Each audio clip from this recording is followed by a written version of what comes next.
There will be mics out there because as we go through this, I don't have that many slides. I don't sing and I don't dance.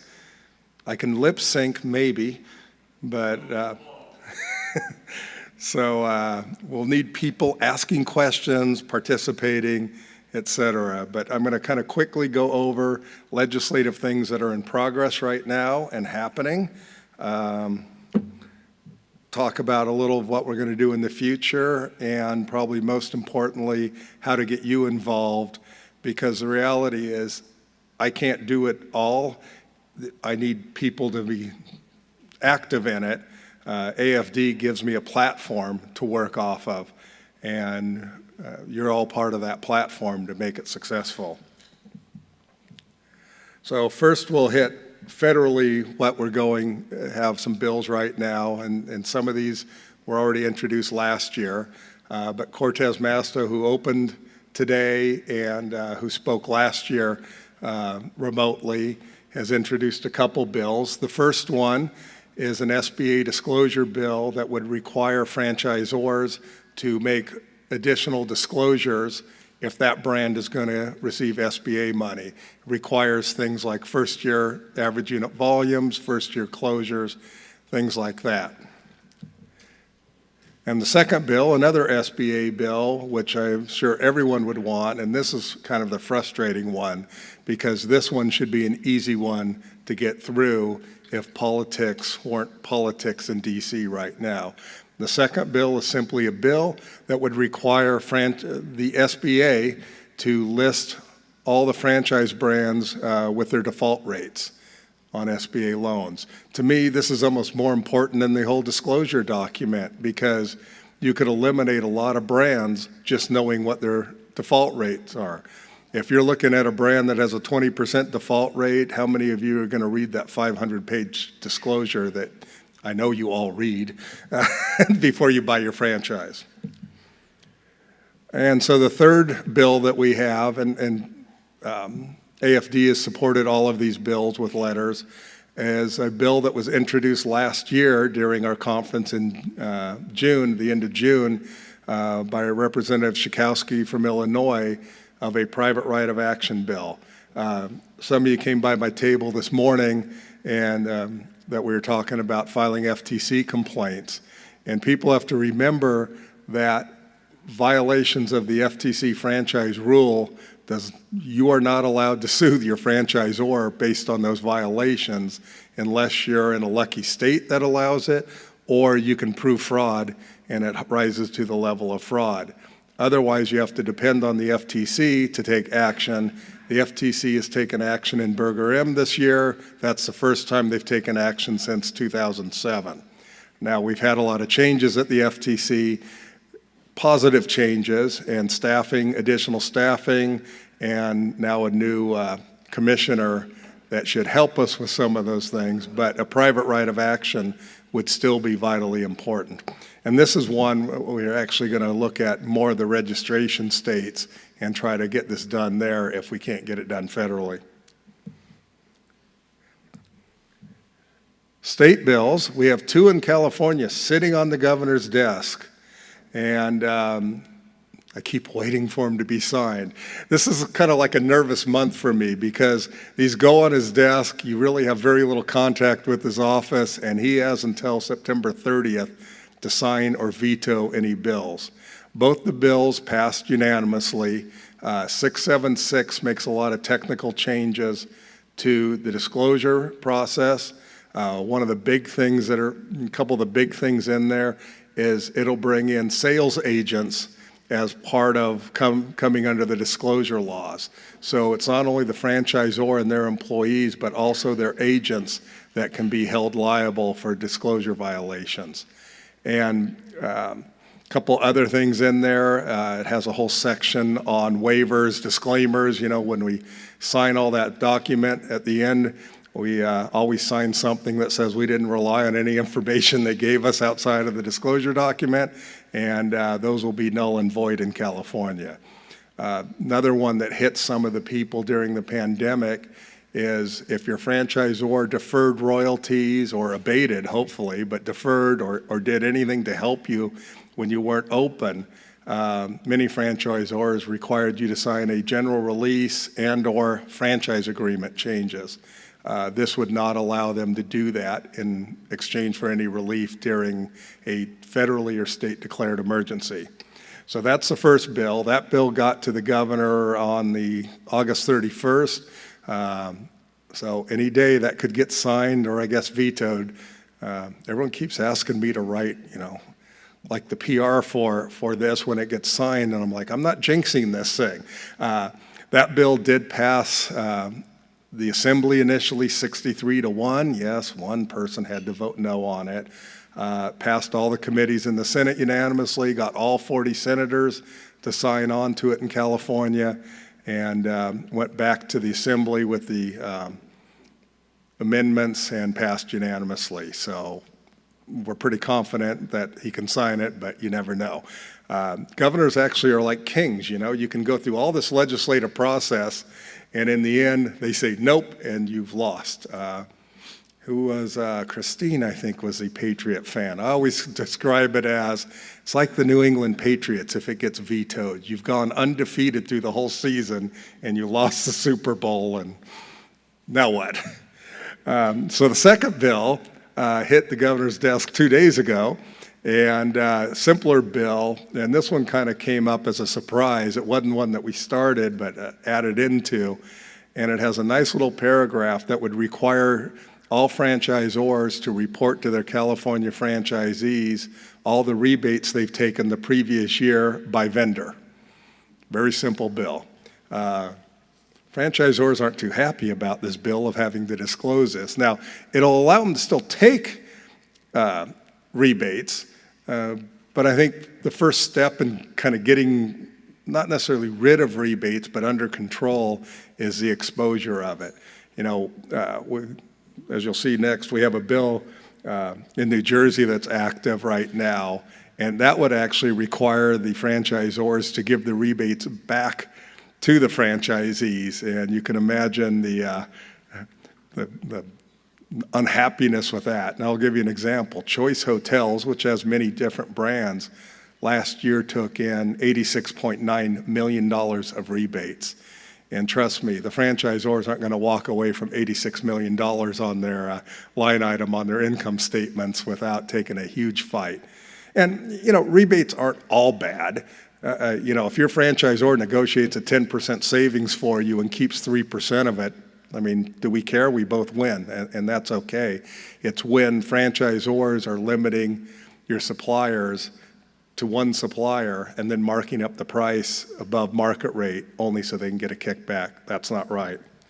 The New Jersey bill only is good for the lodging industry, the hotel industry, hospitality industry, and that was done on purpose to limit how many people would be opposed to it, and then we can go back a year or two later. It amends the existing law in New Jersey.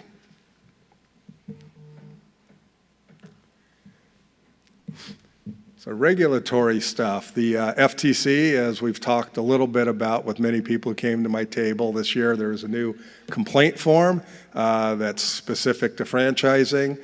That helps isolate it into the FTC and should be a big improvement. And with the FTC becoming more active, that'll help us. They did file a case against Burger M, as I mentioned, first one since 2007. They are getting additional staffing, which is nice. There is more than half a person on franchising. If you were here 3 years ago, I think that was when Craig Tregellis was here, who was a previous lawyer at the FTC assigned to franchising. He was 50% franchise, 50% funeral homes. I don't know what the correlation is, but the problem is I think he gave the funeral home definition because the funeral home speech because he depressed all of us about what the FTC wasn't doing. There actually is a franchise team now within the Consumer Protection Bureau, and we do have the ear of the commissioners. In fact, next Thursday I'll be meeting with the newest commissioner, Alvaro Bedoya, who we supported getting in that position, and he's very much into the franchise space, wanting to weigh in on it.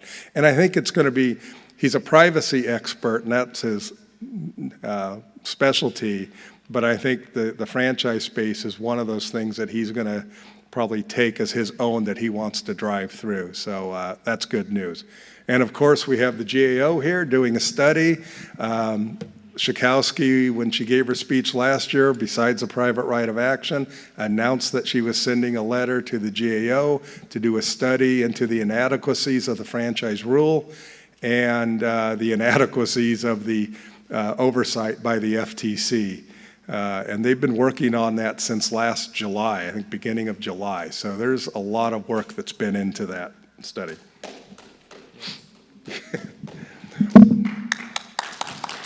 Boy, I get applause for that. Hey, that's great. Keith, can I just... Sure. I want to compliment Keith again, and you're going to hear us compliment him a lot. As you may have heard, if you've been here in past years, most of the work that we've done has been on the regulatory side.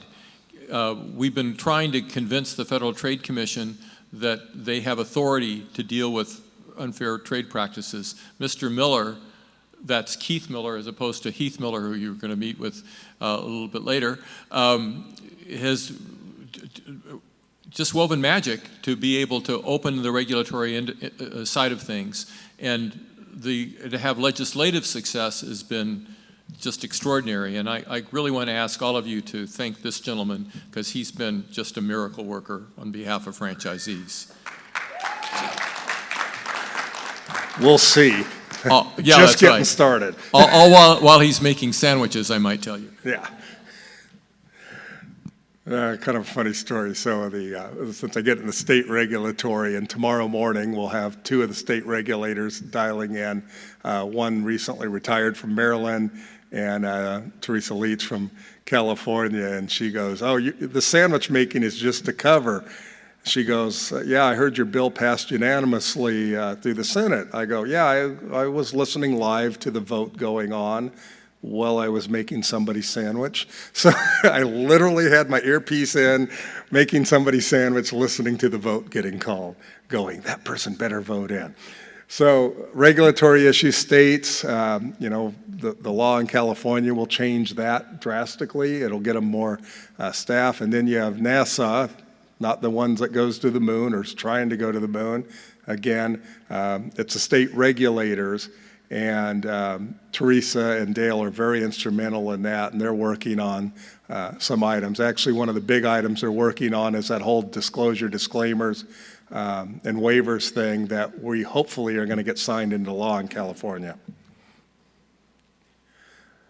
Okay, so here's where you guys come in. How many of you guys have ever contacted your House or Senate office? Hey, that's pretty good. Not bad. So this is how you, if you don't know who they are, this is how you do. This is an old slide. I use this slide all the time. Oops. I guess if I use an old slide, goes away. So how to get to the House and Senate, and there's zip code lookup. Senate, obviously, it's a whole state, so you don't need to do zip code lookup. Each of their, once you look them up, you can go to their site. It'll give you a contact information, whether it's an email you want to do or actually call in the office. So when you do that, when you make a contact or we ask you to make a contact, you always want to tell them, who you are, what your brand is, how many outlets you have, how many employees you have, because a lot of them like to know that you've created all these jobs. And when possible, we'll provide you an outline of what you should be providing to them. Here's other things you can do. When your member has a town hall, go to the town hall. Make sure you talk about franchise. Ask them a question about franchising, like, why haven't you sponsored the private right of action bill? I've been falsely disclosed and I can't even contest it. This is what people hate. Go to fundraisers. You can usually go to a fundraiser just as a participant for a lot of the bigger fundraisers for $150. Don't take sides. If it's going to be a close race, go to both of them. Go to both sides. Make sure they know you. It's a cheap investment. Because the key is getting to know this person before you need them, right? Develop that relationship so they know who you are. More importantly, their staff starts to know who you are. Actually, when you meet with legislators or their offices, you really don't want to meet with the legislator for an hour usually. You'd rather meet with them and have the photo ops for 5 minutes, let them know who you are, and then spend time with one of their legislative people to actually, in a sense, talk business. And just basically any chance you can to make contact with your representative builds that relationship. So, I don't have many slides. I want to talk about how we get involved and what you guys would need to be more involved. So the mics will be out, but let's talk. You know, what do you want to talk about with your legislator? Do you have any questions of how to contact them? How can you help me get your chapters fully involved? Because you're the people who are going to be getting, you know, here's what needs to be done. You need to get that out to your chapters so all of them do it. I always use the example, I'm a Subway franchisee. There's 10,000 Subway franchisees. Just think of 10,000 Subway franchisees called Capitol Hill today, besides shutting down their system. I mean, you think that would make an impact? But yet, when we do a action alert, and I do it through multiple organizations, we may get 200 or 300 people. That means most members are only getting one call. We're not going to be effective that way. You got to remember, think how many of us there are versus franchisors when we're talking about fair franchising. We have the boots on the ground. That's our advantage. We don't have the money, that's for sure. And all of this that I'm talking about, except for the $150 to go to a fundraiser, is basically free. So, if I remember on one of the calls you were on, you guys had a big success in the state of Oregon. Is that correct? I remember one where you had passed. So no, we had a bill there, but it failed. Okay, and do you have basically blueprints, or here's and even a sequence to say this is what we should push through, or do you think each state is too individualized to say, here's a recipe? For the first thing we should push is, if Nirvana's out here, is there step 1, 2, 3, 4 to push that along? And I'm in a fairly blue state now. I'm in Colorado, and if I look at what's being passed on the employment front, the legislature's gone very, very liberal against, and I would imagine that probably favors us if we're looking at changing franchise laws somewhat. Right. So it's a little complicated answer. So you have 19 states, I believe is correct, with some level of relationship laws, and we're talking primarily relationship laws here, not the investment law. But they range from very minimal to, like California, which has fairly substantial, still not good enough. So you look at one, if they already have something, you're amending state existing law. That's actually easier because at least you got a foundation to build on. I do have a model draft, whatever, overall bill. Oregon basically tried to introduce all of it, and that was a fault. It's like you try to pass too much, you're not going to get anything. But then if you don't put everything in it, people will, I didn't do this or that or that. And my comment is, a bill not signed by the governor, no matter how perfect it is a wasted piece of paper. So you got to judge the politics of that state, what you think will resonate, who's going to drive the bill for you. Do you have a relationship at somebody in the local, the lower house or the Senate within the state? And if you do have someone there, what is their kind of pet peeve? And try to be able to drive what they like. I mean, certain things. So one of the reasons, the way I added that California bill that went after the rebates, is the way I worded it, I knew it would be very hard for the opposition to argue against it, right? I'm not taking money away. I'm only saying franchisees are paying for it, right? Vendors don't print free money. The last I checked, only the federal government can. So somebody's paying for that money. Well, it's not the franchisor because it's a franchisee buying the products. So they're paying for that. And so by only asking them to disclose that, I kind of put them in an awkward spot of how do they argue against it, right? How do they not look stupid arguing against it? And so sometimes you might start in certain states, depending on who you get to sponsor it, with a very basic bill, but at least it starts to set a foundation. So you kind of look at, how it's politically set up, who's sponsoring it, what they're, some states or some people like a bill that has very detail, some like it more vague. Like two of the best laws in the country are California and Washington, and they couldn't be more different. I mean, California is very specific in many ways, and Washington is much more broad, which a lot of the lawyers love because then they can kind of try to interpret through the court system there's more openings to drive through potentially. So I always get asked, well, can't we just have a law and start introducing it in all states? And I go, it's a lot more complicated than that. But I do have a base bill that you could segment out. So if there's 18 different sections of it, we may say, we'll take these 2 or 3. And that base bill, a lot of it is written, I've used existing language that are in other states, because when you do that, it's easier to say, well, it's already law in this state, otherwise the opposition can say, this has never been done before. So I like to try to do things that have already been done and then, add that 10, 20% more. I'll get you in 1 second, Peter.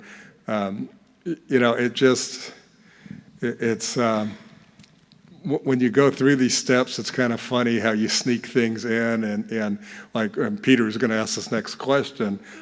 In 2015 was instrumental in helping write that bill that we passed.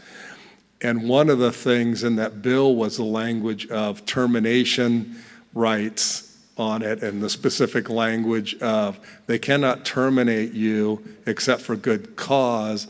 Good cause is basically not being in substantial compliance with your franchise agreement. So it takes out the picky things. Well, kind of the way you do things sometimes. You knew the IFA was going to oppose it. The IFA has a franchisee forum who has never supported any fair franchising bill. You can figure out why, because they've been handpicked by the franchisors.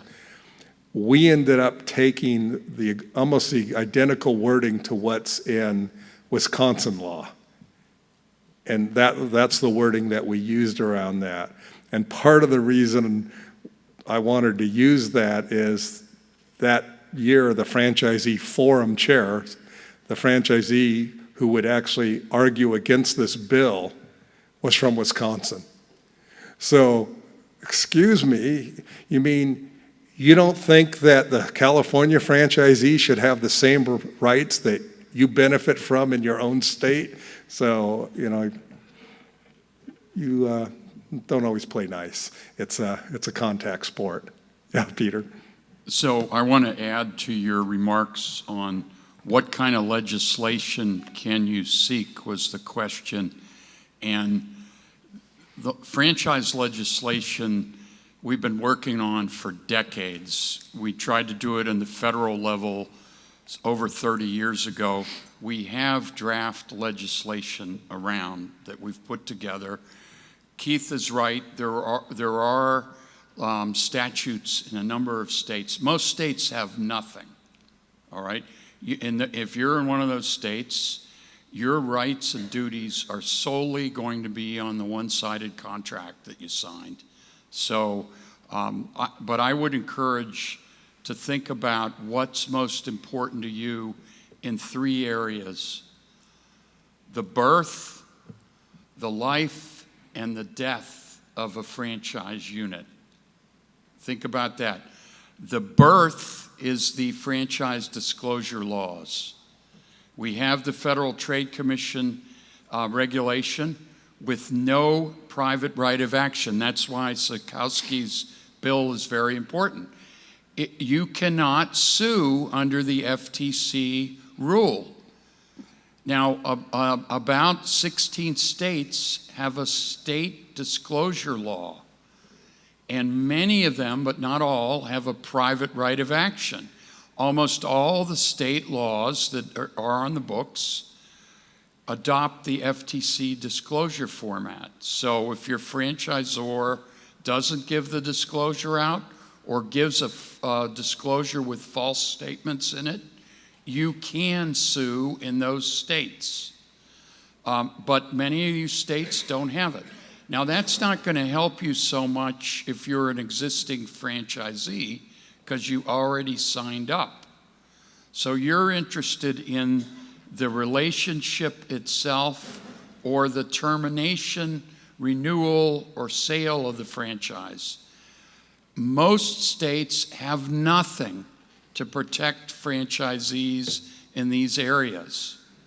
All right, a few states have termination and renewal protections.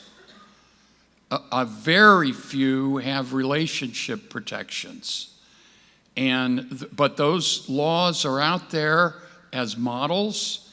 And if you're worried that your franchisor has too much power to terminate you, if you speak out or get on their bad side, or just because they're ornery, you need a statute in your state.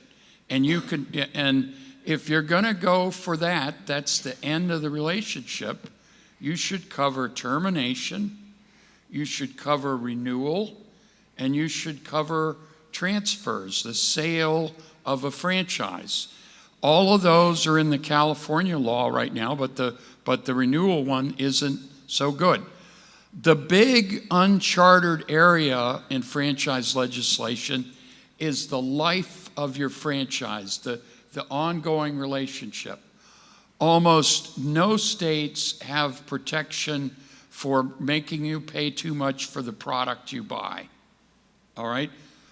There's a couple states that do, and the courts have watered down those statutes. So that needs legislation. Protection of franchisee association. That should be the law of every state. Your franchisor should not be able to interfere with or terminate you. And why everybody that's in any state doesn't want to get something like that passed is beyond me. Keith knows how to do this. He knows how to meet with the people and all of that. It's just getting the will to do it. And when we were in California, Keith rounded up, I don't know how he did this, all the Subway franchisees and the 7-Eleven franchisees. They showed up in enormous numbers. They walked the chambers, talked to the representatives and the staff, made a big difference. So territorial protections you've been talking about, abusive mandates by private equity.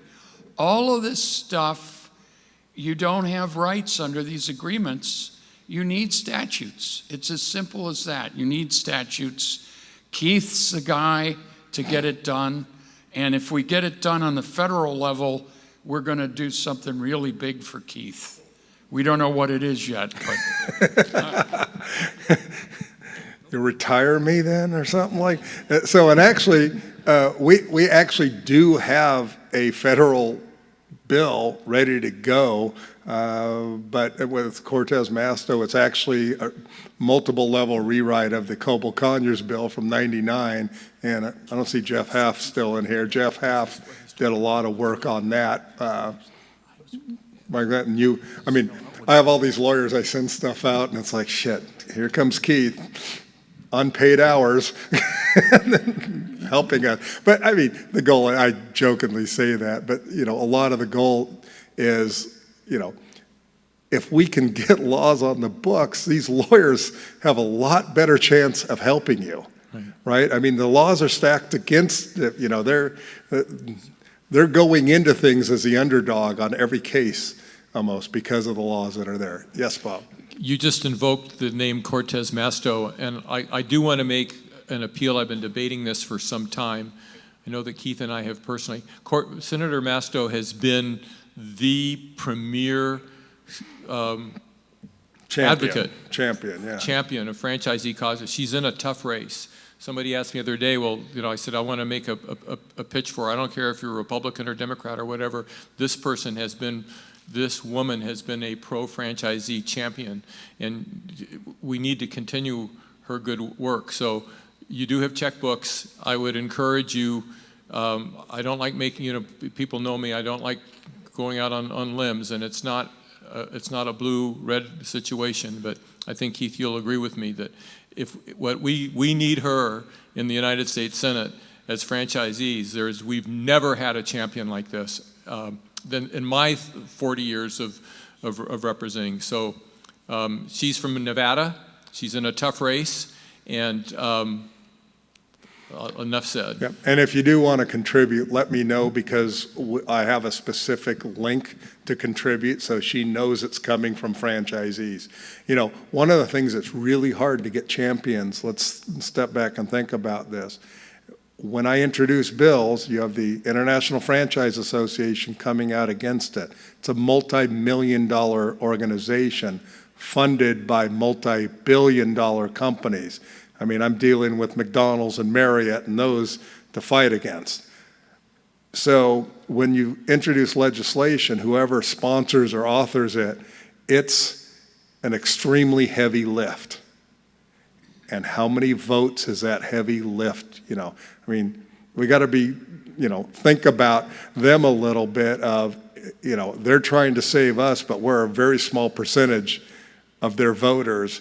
And what do they get? An extra 10 votes out of a heavy lift? I mean, the one year in Sacramento, the year we didn't pass the bill, it was probably the most controversial bill, one of the most controversial bills in all of California that nobody knew about, right? There were TV commercials going on, billboards going up, and things like that. We were outspent over those 3.5 years, probably about $3 million to $200,000.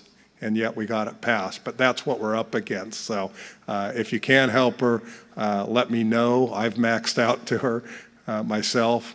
You're right, it's not, I don't advocate Republican or Democrat. I advocate issues. And I don't think most politicians even know where I stand. And it's actually funny, some of them I work the most with, Schakowsky is a pretty darn liberal, union-supporting person, and I've joked to her, that I'm actually a Reagan Republican, an old Reagan, which I think is a rhino today. I don't know. I haven't figured out what I am anymore. But some of these people I work with, we'll talk, and I'll say, I know we don't agree 80, 90% of the time, but I'm going to work with you on this 10% we agree on. And I think that's kind of part of why I'm successful. I'm not there to throw people under the bus. I'm there to get something done. As you guys were going back and forth, just thought into my mind, has any, with this supply chain, purchasing, has anybody tested, is that a violation of Robinson-Packman or something, that you're not allowed to go out into other supply chains that are more competitive? And it's actually an anti-consumer kind of thing, right? It's there to protect the consumer, not us. It's there to protect the consumer. And this vendor lock-in thing ultimately hurts the consumer. Has that ever been argued or proposed? Not really, but we will be, my questions next week for Bedoya are around some of the anti-competitive, even stepping away from some of the franchising issues to anti-competitive issues, because that's a different bureau actually at the FTC. And, I've been told we'll have more resources. Like I say, tomorrow morning, we'll have Sam Levine, who's the director of the Consumer Protection Bureau. He used to be Rohit Chopra's attorney advisor, really his right-hand man there, and then Christine Tadaro, who is the lawyer in charge of franchising. So we'll have them both calling in tomorrow morning after the state legislators. So it'll be your chance to ask questions. We're not doing much of a formal presentation with them, no slides. They want to hear from you. It's what this whole conference is about, is they are listening. but if we're not telling them anything, there's nothing to listen to. Oh, go ahead, John. Oops, you need a mic. You probably don't need a mic, but. So, Keith, a lot of people in the room are familiar with the existing franchise disclosure document. And, of course, it's a very, very challenging document, as we all know. Would you give some sense in terms of where you see the next iteration of the document right now, given the new staff at the FTC and all the various machinations that will occur in the next few years? Sure. So the franchise rule, as I think I said, is under review. It's under review, supposed to be every 10 years. It's been under review right now for about 3 years. But part of that's on purpose because you had this new regime or whatever you want to call it coming into the FTC. If we had the previous group in, the franchise rule probably would have had, minuscule changes, not much. I think they want to make some substantial changes. There's good and bad to that because some of the substantial changes will just make it bigger. Whether we can get it reorganized some, that's probably a bigger lift. But one of the things I think they're also waiting for is the GAO to finish the study and report, because I think that report is going to be an action item for them to move forward. And if that report's not complimentary of the FTC, most of this happened before this group was in there, so it's kind of good because they don't have to take it so personal, but more as a roadmap of where to go. One other thing, and I'll find out probably next week when I'm back in DC, Schakowsky may introduce another bill. One of the problems with the private right of action bill is it got sent into judiciary, which we knew there was that risk. The reason we work with Schakowsky is she's the chair of the Consumer Protection Subcommittee in Energy and Commerce. Her subcommittee has direct oversight of the Federal Trade Commission. So I was asked to come up with kind of a laundry list of a dream bill. What's everything you would want that stays in Energy and Commerce Committee? So, you kind of had to narrow it in, which meant I have to stick to pre-sale disclosure pretty much, because once you get past the signing of the contract, it's a contractual change, it's going to be put in the judiciary. The reason is if we can get it in her committee, she can call a hearing. Now, nothing's going to happen this year necessarily, but we need to build that base of these legislators hearing these stories. You got to make sure they hear these stories and what's happening. We can have people testify. So I got that laundry list. I know it's in Ledge Council, but they're not there in August, so there's kind of a delay there. We're still hopeful we can get a hearing this year. That would force the FTC some, if we can get this bill introduced, and boy, did I give them someone asked me to give them a laundry list of items I want done. It's amazing what I can come up with. Well, and you start being artful in some ways. For example, I told you this California bill that we have that will require them to report annually to their franchisees. Well, that's post-sale. That would go in judiciary. So what I've requested in this laundry list is the disclosure in that way by vendor, but I've also requested that the franchisors have to make every FDD available annually to all of their franchisees, probably just on a website or whatever. So it kind of backs into reporting and keeping it in Energy and Commerce. So we have stuff going on, things always take longer than you think. You mentioned, by the way, state legislation to do. We got to get started now for next year, because a lot of states, you have to introduce a bill by the end of January or an end of February to have it in that session. So we need to use the last couple months of this year to get who's going to carry the bill, which franchisees are going to kind of work that state, because we can provide guidance, but I can't provide feet on the a big feat, but, not that big in every state. The other thing, a couple other states I can tell you that we're really looking at. One is Minnesota, which Jeff Half and Andrew will like, because sometimes there's some low-hanging fruit out there. And one of them is in Minnesota, they've forbidden liquidated damages, which many of us have in our contracts that looks like it'd be a great thing to eliminate liquidated damages. Unfortunately, the courts, one or two of them have ruled that, well, since you don't have a negotiated settlement, you're now liable till the end of your contract, which may be a lot longer than the liquidated damages was. Well, the legislative intent there was obviously not to have this huge penalty on franchisees who leave the system. A lot of these franchisees are leaving the systems because they're bankrupt, basically. They're not leaving because they're successful in 99.9% of the cases. They're leaving because they're failing. And then to penalize them, and then what's even worse is I see so many times where somebody goes out of business in a brand, they get charged the liquidated damages, and the brand takes over that store and reopens it another week or so later. So they're literally double dipping. So I think that's an issue where sometimes you have state laws, the legislative intent hasn't been filed by the court, so you go back into that state, and Andrew and Jeff are going to have to write something to fix that for me and try to have them pass that just to settle their legislative intent. Another state is Arkansas. Arkansas actually has a relationship law, has some interesting parts to it. One of it is any franchisee funds for a marketing fund must be spent to the benefit of the franchisees. That's not the exact wording.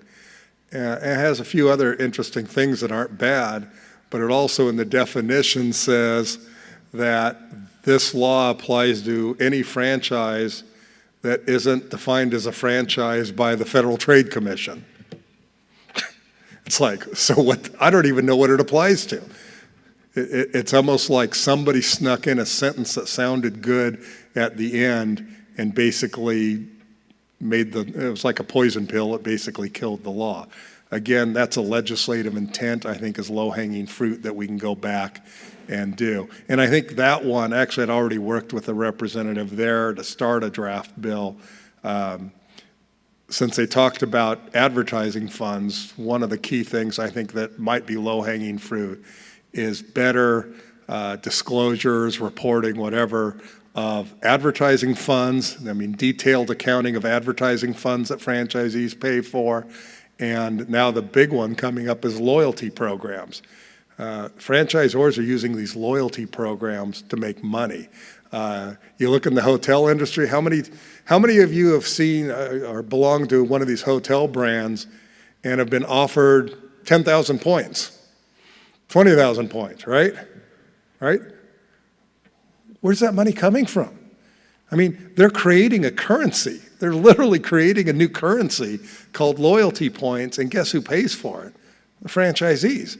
Because if you stay in that hotel, the franchisee is going to get reimbursed $35 or something like that, which doesn't even cover their costs for that room. And you have breakage and all these things that happen on loyalty. The other thing they do is if you don't have enough points to go stay a night at a Marriott, you can buy $100 of points, right, to get you over the hump. Well, the franchisor is collecting $100. The room's you're really buying the room for $100. Franchisor's getting that. Franchisee's getting $35 of it. And then they collect the royalties on the $35. I mean, it's another profit center for them. And frankly, if it's a profit center, it needs to be disclosed as that, as far as I'm concerned. A loyalty program that's profitable to me is just another royalty, and it needs to be disclosed as that. Anyone else? Ice cream's not ready yet. The previous situation you mentioned was, and you were talking where the franchise reopened, like not everything needs to reopen. Federal or state laws mainly oversee that? No laws oversee. I mean, there really isn't. if they've been legally terminated, let's just assume it was a legal termination, and a lot of times a legal termination is abandonment. The franchisee just walked out of the business. Well, I'll tell you the situation specifically. Franchisee in Pennsylvania, financial trouble, ended up having, and the franchise could have taken her over, bought her out at that time. And I don't know that she would have gotten a lot, but she would have gotten enough maybe to save something. She would have gotten out above water. Yes, exactly. So, she ended up having to declare bankruptcy to protect her home. They did not take over, bail her out, but instead went to the landlord, because there was a lockout and they had all this stuff in there, and got it for even less. And, we even asked them about it, and they basically said they didn't have the means at the time, which is complete nonsense. And all the landlord's going to ask for is just come current on rent, right? Or whatever they can get out of it, plus they reopen. So does she have any kind of cause in the situation? Probably not, because if the contract had liquidated damages in it, she could be sued for those liquidated damages. If she had to close the business because she went broke, that'd be considered abandonment, or might have fallen under multiple things. No, and in Pennsylvania, there is no law. We tried years ago, there was an ex-Quiznos franchisee in the legislature. I actually testified in Pennsylvania, 2 or 3 times on this bill, but we really couldn't get an advance. It's an interesting state politically, or at least it was then, because it was very moderate. You really didn't have the extremes on the committee. I remember it well because they had so many members on some of these committees, and usually members sit up and the Republicans on one side and the Democrats on the other side, and you kind of know who's supporting your bill. So when you're testifying, if you start getting questions, if it's someone who's supporting it, they're throwing you the softball question to support you, and somebody who's against you, they're trying to set you up and look bad. And I always remember in Pennsylvania, they had a whole bunch of them sitting at a table off the side. You didn't know what side they were on. And you're up there trying to testify, and you're getting these questions, and it's like, okay, this seems like an easy answer, but am I being set up or not? It's like, it's an interesting environment. You get interesting environments in a lot of states, like New Hampshire has 400 members in the lower house. They don't record their hearings. It's like you're around this big conference room, and it's a free-for-all. It's just, each state has its own little intricacies that is interesting to deal with. I've got a question. So on just listening, it sounds like there's a lot of these laws that have already been written in other states. Is there a place to resource those to submit to your state that have already been written? It's kind of hard to do that because so often state law is referring to somewhere else, another state law that's not franchise, or it's within like the business laws or things. I mean, if you ask me, I can, and Peter's going to give us an answer that's better than mine. But I mean, there's language that we can pull, whether from state laws. I mean, I know most of the major states and what their language looks like and can pull it. Depends what state you're looking at going into, too. What state? Idaho. Idaho. That's a tough one. It is. Well, the one nice thing about Idaho is at least it's small. So Yeah. I think to gather a lot of support and have a, Well, and the key an in some impact. place like Idaho is get some of those points, like just, quite frankly, transparency on advertising funds, royalty or loyalty programs, and the free market issues on sourcing, because what Republican would argue against that? Totally. So there is a book called the Franchise Desk Book, which has all of the franchise statutes state by state, including disclosure laws and relationship laws. It does not include obscure laws in the Midwest that Jeff Half and his firm enforces. Where is Jeff? I saw him over there now. Yeah, but it's a great resource, and It's expensive. It's sold by the ABA, but most of us that regularly represent franchisees have it. We can't memorize all these state statutes. As I said, there's like 17 franchise investment laws. There's about the same number of relationship laws. Some of them cover the actual relationship, a few. Most of them cover the termination, renewal issues. So, and they tend to copy each other, as Keith has mentioned. California passes it, then 10 other states copy the California law. Sometimes they change it a little. Hawaii, Iowa have started some unique laws, state of Washington. So they're all out there, and these draft federal legislations, a number of the franchisee lawyers here and working with Bob, we helped draft that federal legislation. It's extremely annoying to me that gas station franchisees and auto dealer franchisees, some of the most well-heeled franchisees that spend enormous amount of money to get into those businesses, they have federal legislation protecting them. Only auto dealers and gas stations. Now, that legislation is not perfect, but if those groups can get federal legislation, why not all of the franchisees? But I'm just one person, and I guess I'm crazy. But And one tact in a state is, if your state does have a good auto dealer's law, is trying to copy many of the things and making that argument. And we tried to do some of that in Oregon. The petroleum laws, you learn about the petroleum laws because when you try to write a franchise bill, you got to make sure you exempt the petroleum industry out of it because it already has a law. And when you think about a lot of the gas stations, they have convenience stores, and those places actually have two franchise agreements. They have one for the gas, like a 7-Eleven, often it's one for the gas, one for the convenience store.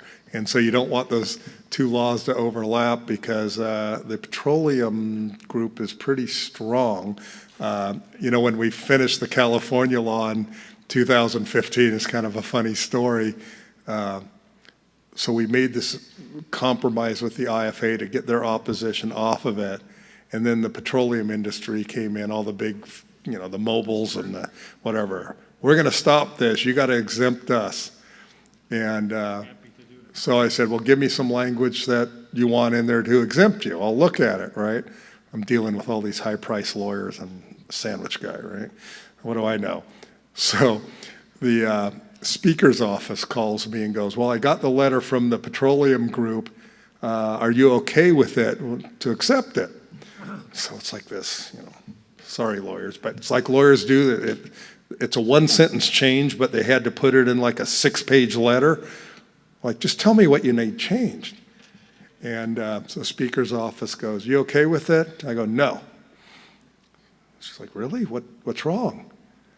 I go, they said all this in the letter, and they never once said they were going to drop their opposition if I accepted it. And so she's kind of like, oh, boy, you're starting to learn this. You're kind of starting to be a jerk, aren't you?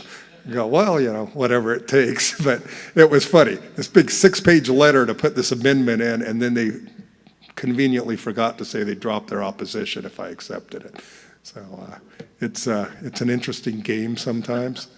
Beats making sandwiches all day. Anything else? The ice cream's getting close. Okay, there you are. First question, do you mind repeating that resource that you just mentioned? it's called the Franchise Desk Book. Jeff will correct me if I got it wrong. It's by the American Bar Association Forum on Franchising. What do you think, Jeff? Is it? If you can't get it's a 2-volume book, and it's a lot of fine print, but you'll have, and there are comments with some of the case decisions in it. It's what we lawyers look at, because we can't keep all this in our heads, but it's out there. And then I just had a quick, Yeah, it's an expensive book. It's a treatise. It's 2 volumes. And I think it's on its second, is it second or third edition, Jeff? Well, they only made me write twice, so, I hope. Yeah, Yeah, Jeff wrote about the Minnesota chapter. Jeff wrote, I think. I had a quick question about the bills you were talking about. Our franchisor is in California, so if those bills are passed in California, that only benefits the California franchisees? Unless your franchise agreement says you fall under the law of California, which is highly unlikely because any franchisor who did that would be a moron. No, I've seen in the FA that they have different state Right? I exemptions. mean, if I'm a franchisor, I am not putting under the state law of California. So if we were to meet and say, we want to get something rolling in North Carolina, then our California franchisor would have to disclose that in the FDD, that all North Carolina locations follow these policies. Yeah, a lot of Is that how it times the works? state laws require, if you look at a disclosure document, there's often supplemental pages for states that have laws, and you'll see certain things in California that they have to list that this isn't enforceable if you're locating in the state of California. You know, one of the things in the bill that's going through right now is there's this little hidden thing of if the franchisor isn't located in California and the franchisee is domiciled outside of California. So if I had my franchise company, my franchisee company based out of Reno, and my franchisor is in Connecticut, I could actually open an outlet in California and not follow California disclosure law. But that'll change if the governor signs this bill. The IFA argued against, oh, that's just so extreme. It's like, really? I think when people pass a law for franchises in California, they assume it covers any franchise that's located in California. Just, I mean, such a stretch, I guess. I get a little sarcastic at times. Okay, a lot. IFA. Anything else? We're close to ice cream now and about at the end, so. All right. Well, thank you very much. And obviously, I'll be around to ask questions. I'd love to, make sure I get your contact information if you want to start something in your state and build a team. I often tell people, if you really want to get serious in a state, I need about 10 people who will work as a committee in that state from like 5 different brands. Because you don't want it to be looked at as a 7-Eleven law or a Subway law or a Marriott law. You want to have a little variety so people see it, see a broader reach. So, all right, thank you very much.